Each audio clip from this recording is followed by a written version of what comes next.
So our face is physical, but it's a reflection of our inside. And it's the same organ we use to talk. So talking is emotional bonding, spiritual bonding, intellectual bonding. And in a way, a kiss is an extension of a conversation. It's the conversation extended to where words cannot reach. This video was made possible through the kind support of my sponsors over at Patreon. Patreon is a great way to help independent creators like myself produce original content. If you'd like to get more English language videos from me, please consider becoming a supporter via Patreon. You can find the link in the description below. Thank you very much. So what we want to do this evening is we're going to focus on one particular topic. And it's a topic that sometimes people who look like me have a hard time talking about because it has to be, and it needs to be very tsanua that is modest. It's something that is maybe something very intimate. It's about intimacy itself. But like everything else, part of the reason the world is so immodest now and everything is being opened up, then it has its very obvious negative aspects. But there is also something that's like needs to be heard. What needs to be heard is that there's this outcry that these topics need to be discussed. And if you're not going to discuss them in a sacred way, in a holy way, in a profound way, in a way that's connected to your soul, then the world, we're going to talk about it in whatever way we feel like. And we're going to express it and present it and project it and externalize it all the way until you hear that you have to address this in the proper way. And so that's the way I think we should look at everything that's going on in the world. All the negative things that are happening in the world, it's telling us you need to go inside and find the thing that you need to rectify within yourself. Even, again, going back to the recent harsh reality, the fact that there was also, among all the other horrible things, there was also abuse in that particular shape and form, that is also a way of referring us back to going deeper and the way we see this entire topic and the way we work with it and the way we understand it and what we do with it as individuals and as a society. So the title that you all saw on the flyer is The Ladder of Love, the 4 levels of intimacy according to Kabbalah. And I want to start not with the thing itself. I want to go around it, and then I want to get to the model itself, the ladder itself that I want to present here, which I think is very eye-opening and heart-opening, and it can really, really transform all of our lives. And maybe we start with a little group, but it needs to be every one of you. In whatever speaks to you here, you need to carry it with you, bring it to your own lives, to other people's lives, and hopefully it'll change the world. That's what I hope. But we're talking about revolutionizing the world, but we have to start with the revolution that's already happened. That's changed the world. It happened around 60 or 70 years ago, and it's called the sexual revolution. Most people here, I think, it looks like we're born after it. That is, we were born into it. We were born into a new reality. And it's a new reality because never in the history of mankind, to my knowledge, have so many basic things about human living changed in such a radical way, in such a scope, and in such a short period of time. This is really an unprecedented social experiment. That's the real way to look at this thing called the sexual revolution. There were always a few minorities, a few elite groups, like people in the nobility, and people in some maybe communes who lived like this, who tried this to have basically not zero, but next to zero rules as to what we can do about the most potent energy that we know of, psychological or living energy. I'm not talking physical energy. To take this and to put as little limitations as possible on it, and then see what happens, and to do so on a massive scale. To take all the monument, the very dense and high monument of sexual ethics that have to do with how we go about this thing called sexuality and sexual drive and intimacy, and try and guide people from a young age about what to present, what not to present, what to see, what not to see, what to do, what not to do, how to do it, the way to speak about it. All this was just dissolved in a very rapid amount of time, leaving us with just like a thin little principle that says, don't hurt others or don't coerce. That's it, don't coerce. And if you don't coerce, if it's all done with in agreement or in consent, that's the word, that's basically the only do not of the new sexual ethics. I call this diet ethics. It's diet ethics. It was minimized to the minimum. And we need to think about this seriously. So we need to think what happened, and then we need to think what was lost, and then we need to think how can we recover what was lost without going back to what was before. Because if we go back to what was before, then history will repeat itself. We don't want that. It was part of the reason it all happened is that what came before wasn't balanced and wasn't perfect. It was some things were not addressed in the proper way. So how do we evolve? How do we learn from our mistakes, and how do we recreate, restore what needs to be restored, but also take the good things that came out of this big revolution? So the first question is, well, what was the sexual revolution exactly? What did it do? So this is in itself like a little model. It's a little explanatory model of what happened. So I call this the Great Dissolution. The Great Dissolution. Something was dissolved. What was dissolved? What was dissolved was a model that was built over millennia. And the model tried to put together, have 4 different things be really, really connected. Some of it are naturally connected, some are socially connected, but the fabric that was dissolved was that sexuality should go alongside with commitment or marriage, and of course it has to do with procreation, that's biological, and also this was the last to join this fabric is also to be associated with love, that we don't want it to be disassociated with love. That's the whole culture of romanticism, marrying out of love after many generations, that it wasn't the ideal for everyone. It's not a new thing, romantic love. Just open the Bible and look how Jacob falls in love with Rachel. It's like Romeo and Juliet. It's like a 19th century romantic romance. It's absolutely love at first sight. You can't go around it. But then you also he's also marrying Leah, and Leah is a totally forced wedding. And he didn't want it. Afterwards, he's not happy with it. And right there, then and there, you have the 2 basic models of marriage, right? The coerced model or the forced model, and the romantic voluntary model. So it's not new, but it is new that we're all hoping to find our Rachel or Jacob, that we want it to be romantic. And just like it was there, that he could work 7 years and it seemed like a few days because he was so in love. So this is the fabric. And what was the dissolution? The dissolution was that sexuality was, the connection between sexuality and procreation was severed, and then from sexuality to marriage and commitment was severed, and finally, the connection also between sexuality and love was severed. And the way it happened was 3 stages. One of them led to the sexual revolution, the other one was the sexual revolution itself, and the third one was the unexpected outcome of the sexual revolution. So I'll go over this quickly. So the first thing that happened that led to the sexual revolution was a technological innovation. It was the pill. The pill came along.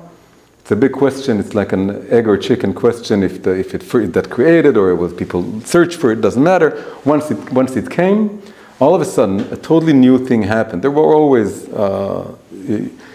prophylactics or things you could use, but they were never so powerful to be able to not interfere with the pleasure that people are enjoying, but to give it like almost 100%, 90-something% guarantee that no child with no pregnancy will come out of this. So this was a massive, it's like a big shock to society. It's called a technology shock. There's culture shock, there's technology shock. The internet is technology shock, the smartphones, and the pill is also a big technology shock.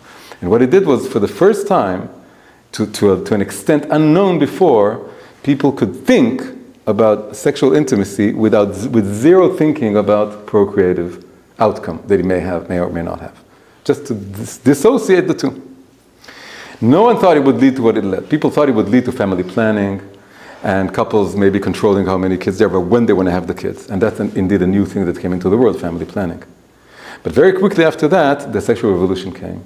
And so after the dissolution, the dissolving of the thread that's connecting sexuality to procreation, a second thread was dissolved, which connects sexuality to commitment and marriage. Why wait till marriage? We can do it now. We have the pill. We can do it now. We don't have to wait till marriage. And then after that, it was, well, why just with our fiancé? Why not why not first see if we want them to be our fiancé? And then why just one person? Why not more people? And that was the sexual revolution. And it was all about no commitment, no strings attached. And so the strings that were dissolved were the strings that I'm describing. The first was the pill dissolved, and then sexual revolution dissolved the second one. And then the third one was unexpected and unplanned. How do I know that it was unplanned? Because the mantra of the sexual revolution was free love and make love, not war. It was all about love. They wanted love. But the third string to be dissolved was that sex and love don't necessarily have to go together. It's two different things. And that's an unavoidable outcome of having more than one partner. That's what's happening in the world. I'm sorry for all you frum people who maybe, you're maybe far away from this, but you know this, you all know this is happening in the world. And we're here to address this, but to come up with a really serious answer to this and reply to all this. So what we have here is this dissolving that it's become like a fragmented world. And then this whole thing called intimacy, physical intimacy, is suddenly perceived as just a momentary, powerful experience. It's something we enjoy, it's fun, it's like eating a big meal, it's like something that you experience. It has nothing to do with having children. The people in the movies, they're doing it, they're not thinking of children. It has nothing to do with commitment and exclusivity to one person. It's something you share. And at some point, it becomes completely disassociated from emotion also. It becomes something very technical and very external. So the first thing is this dissolution.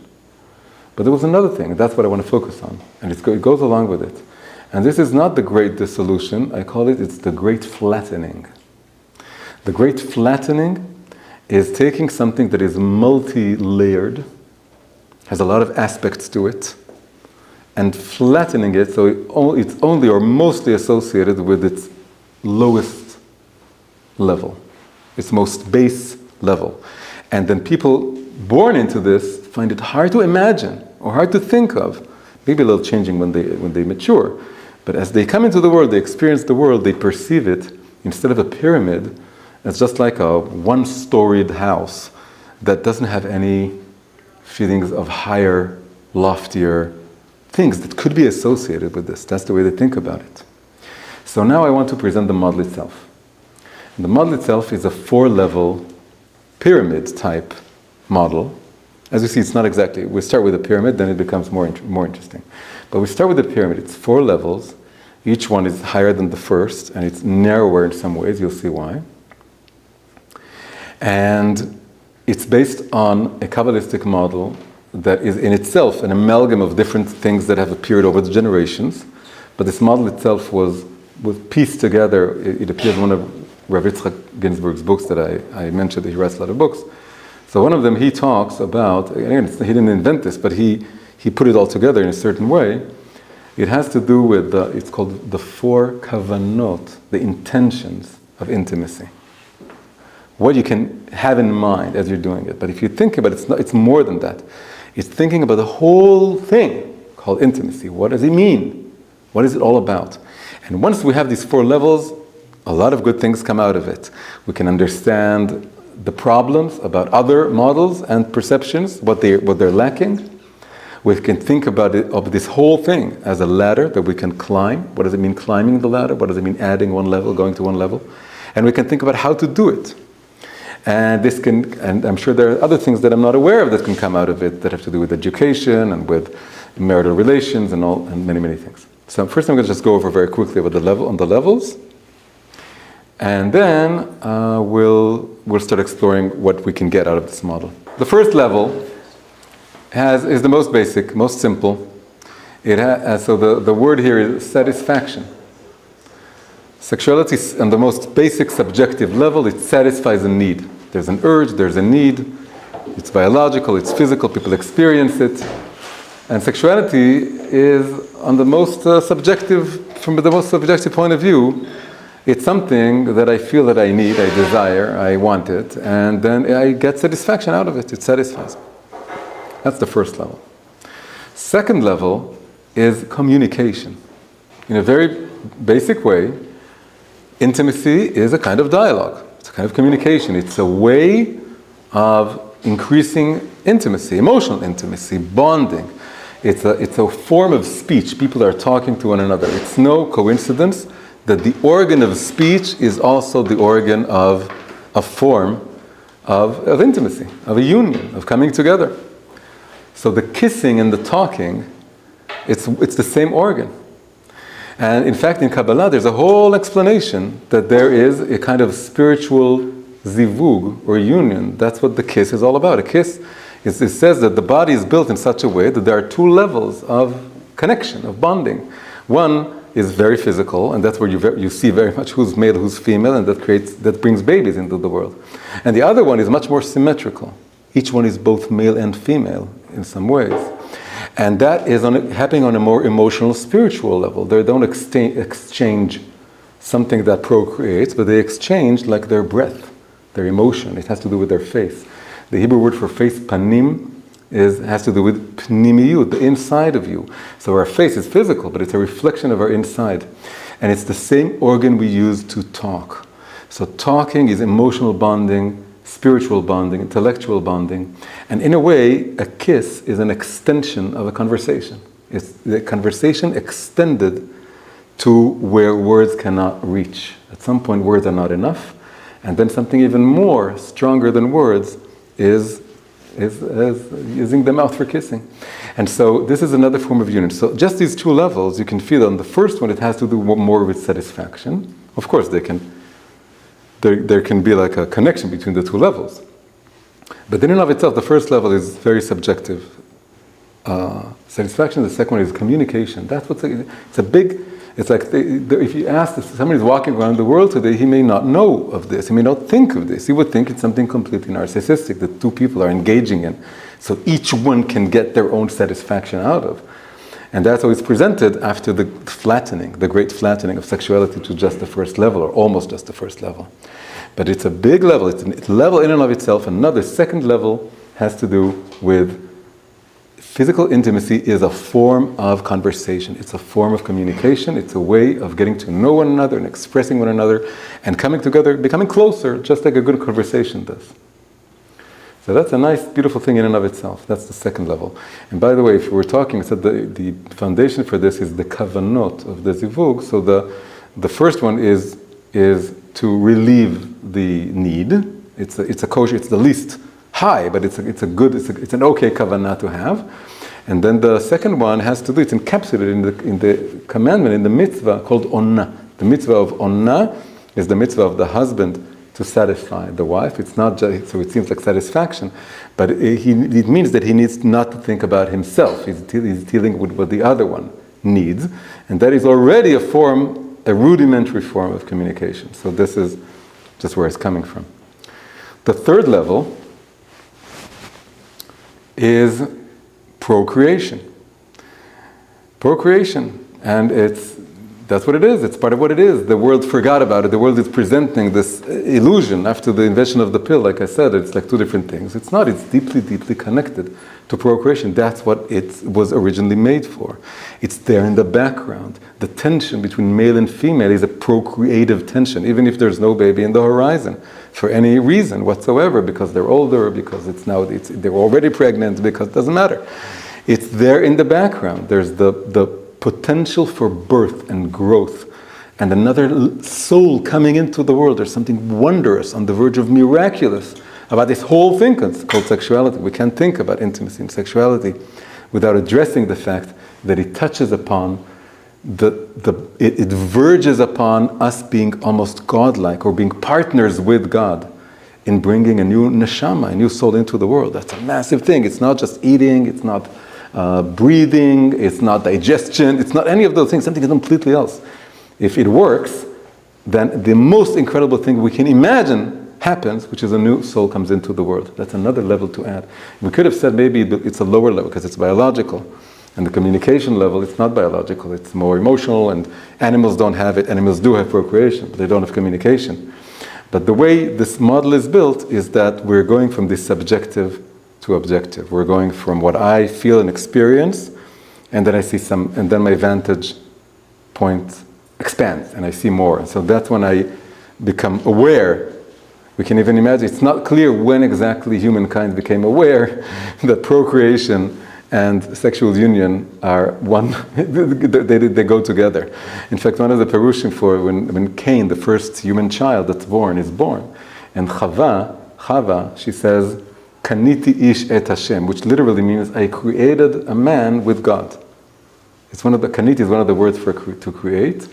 Kaniti ish et Hashem means with Hashem. So she may not be aware that Adam had anything to do with it. It's an actual possibility. And even if you think about it, even like a natural history, people think about, the caveman. It's not clear that they knew at first that the two things are connected. There's 9 months in between. So growing from a subjective perspective, it's like another level. Even though animals have it, they don't necessarily have communication. Though even that, of course, more advanced animals would have an emotional communication thing a little bit going on. And the fourth and final level is the level of spirituality. The whole thing is associated very profoundly, especially in Kabbalah, not just in Kabbalah, other traditions also, with something very, very divine, very godly. And it's a way of becoming closer to the divine and resembling the divine and experiencing the divine. So this is the highest level. You can lead your whole life without maybe being aware of it. But for the pyramid, for the model to be complete, we need to add this level. In the Zohar, it says, one of the most foundational sources for this whole topic, in the Zohar it says that when a man and a woman unite in a holy way, in a pure way, in a way that the way it should be, then they resemble, it's the thing that resembles the most the spiritual union of the male and female aspects of God. We call the Kudsha B'richu Shchinte, the Kodesh Baruch Hu and his Shechina. And it all becomes one. There's a unity that comes into this whole picture.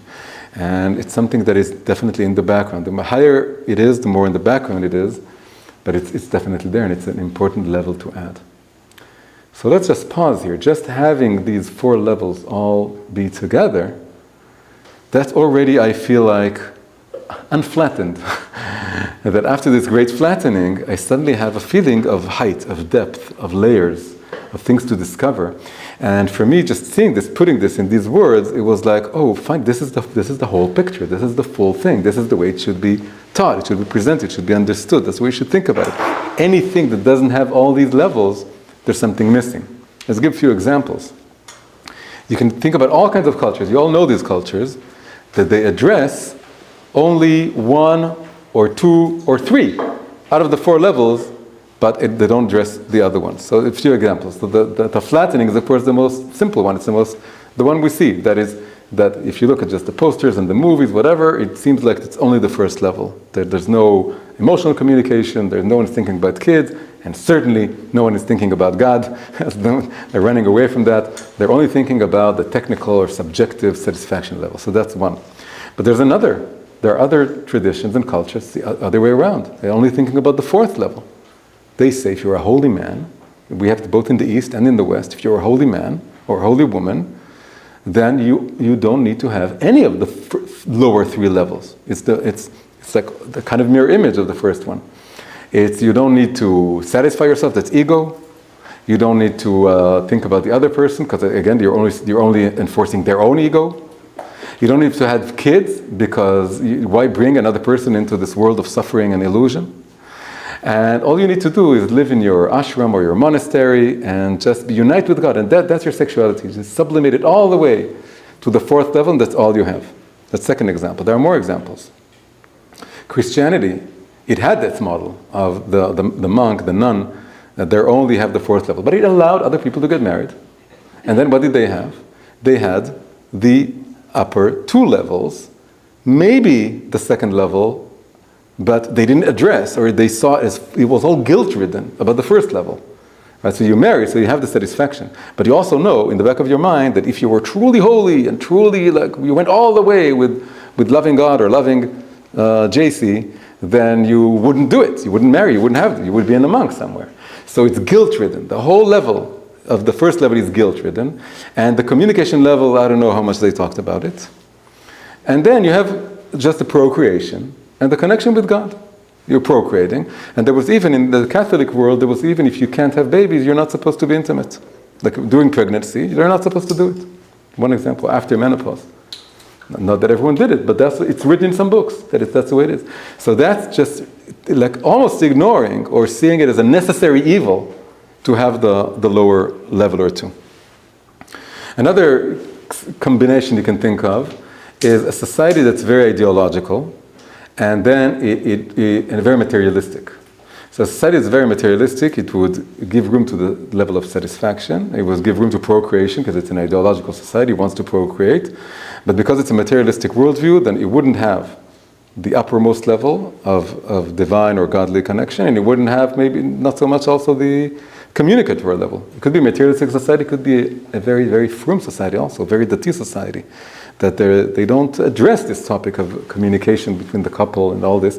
They say, well, you need to fulfill your need and you need to have babies. And God, that's in the Torah or in the prayer and the communication with your wife. Afterwards you talk, before you talk, whatever. And so it's very easy to imagine all kinds of combinations that don't address the full ladder, the full pyramid. So that's one important thing we get out of this. Now let's look a little bit more deeper at what's going on as we're going up the levels. So look at something very beautiful. 4 levels. We can number them 1, 2, 3, 4, right from the bottom up. But these numbers have an extra meaning. Why? Because of the entities involved in each level. First level, we call it level 1. There's only one person that I'm thinking about. I'm thinking about myself. It's totally narcissistic. Even if there's another person involved, I'm engrossed in my own experience. That's what I'm thinking about. So on the level, it's just satisfaction. It's really just me. Once communication comes into the picture, it's 2 people involved. It's me and you. It's a dialogue, it's a conversation. But that's it, just 2 people.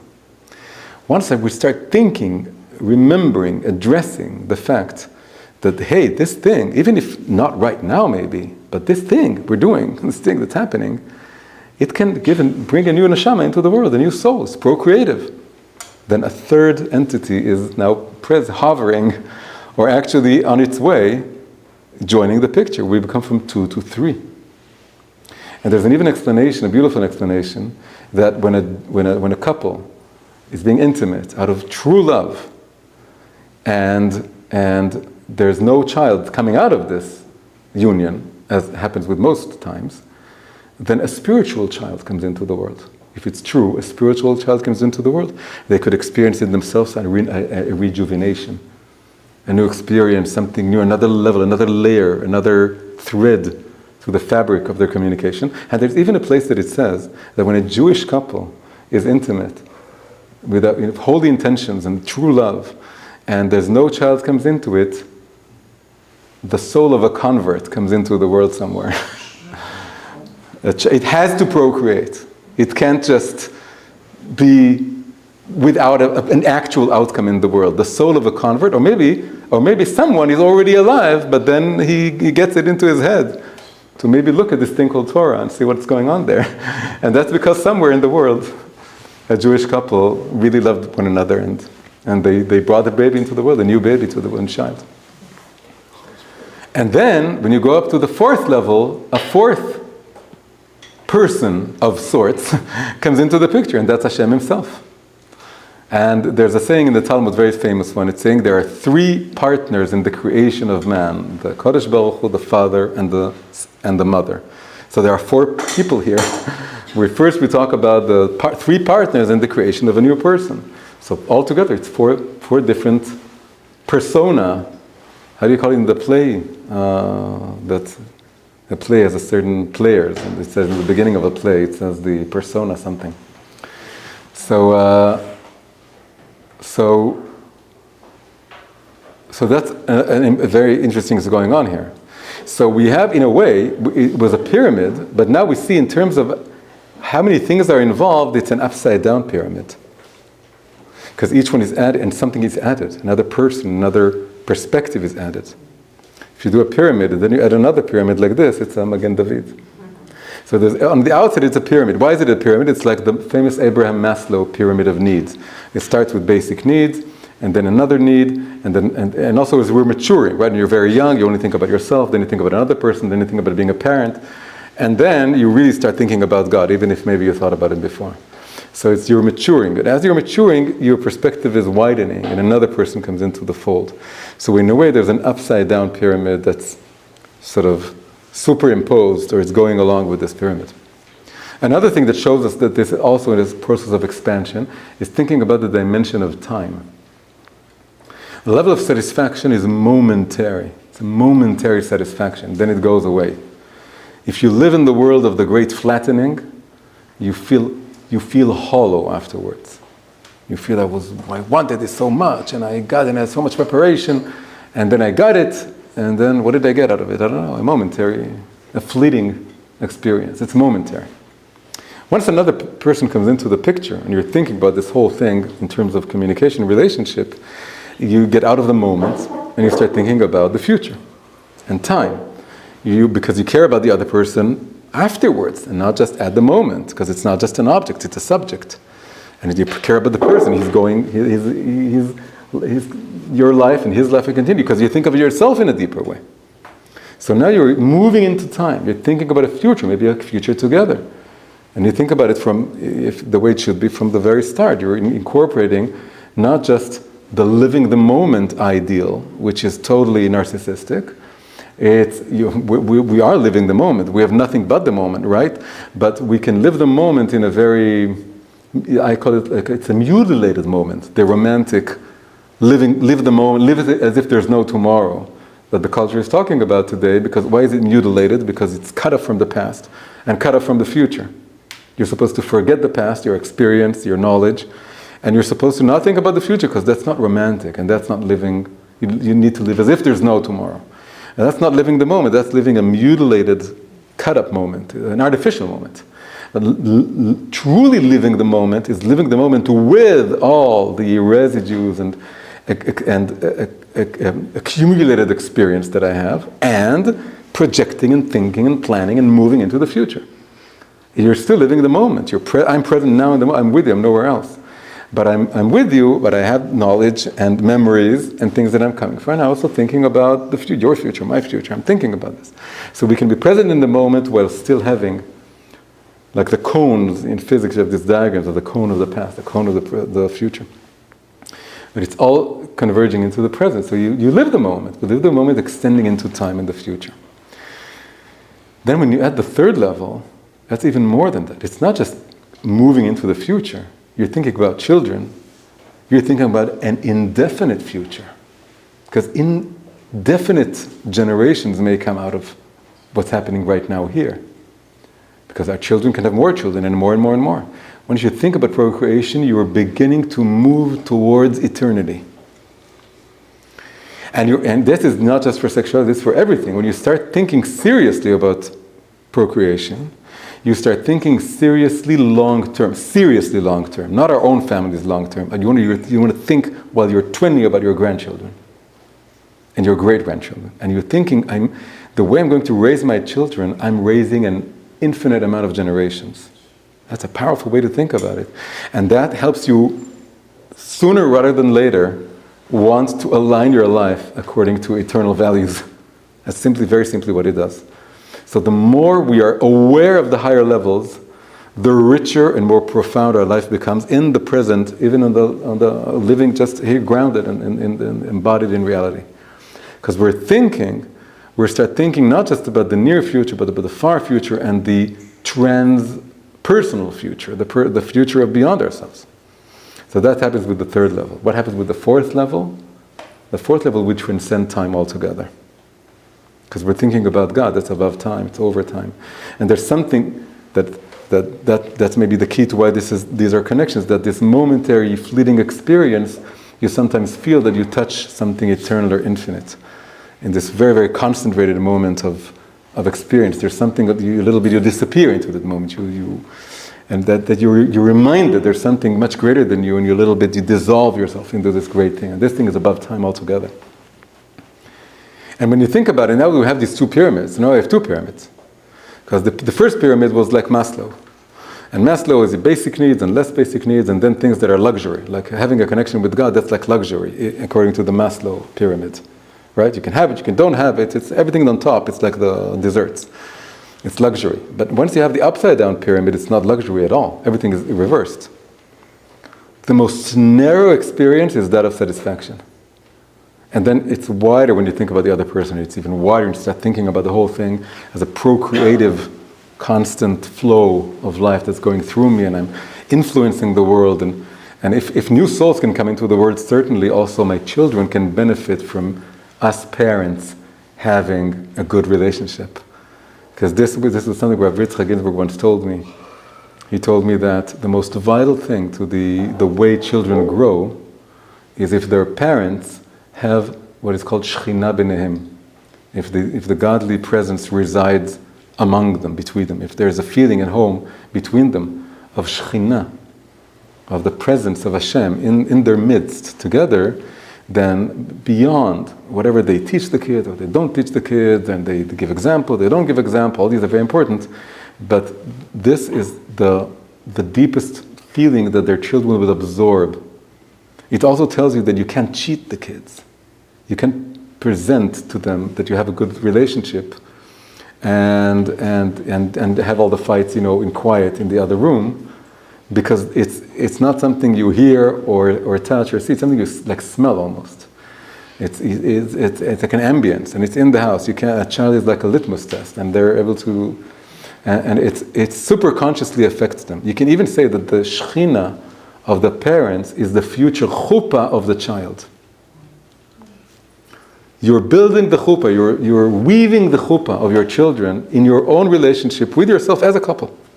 The famous question, how should we prioritize being a couple to being parents? We need time for the children, we need time for ourselves. Do we go on dates? Do we put a baby? Say we don't.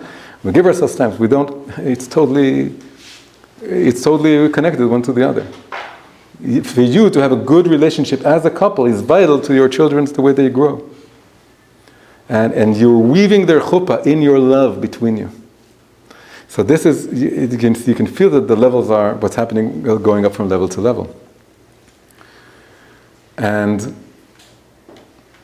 so again, it's not that the topmost is a luxury, it's that the higher we go, the wider we're experiencing life and the world and our own souls and our own dynamics of everything that's going on. And of course, when God comes into the picture, it's not a luxury, that's the foundation, that's the basis of the upside down pyramid. That's what it's all leaning on.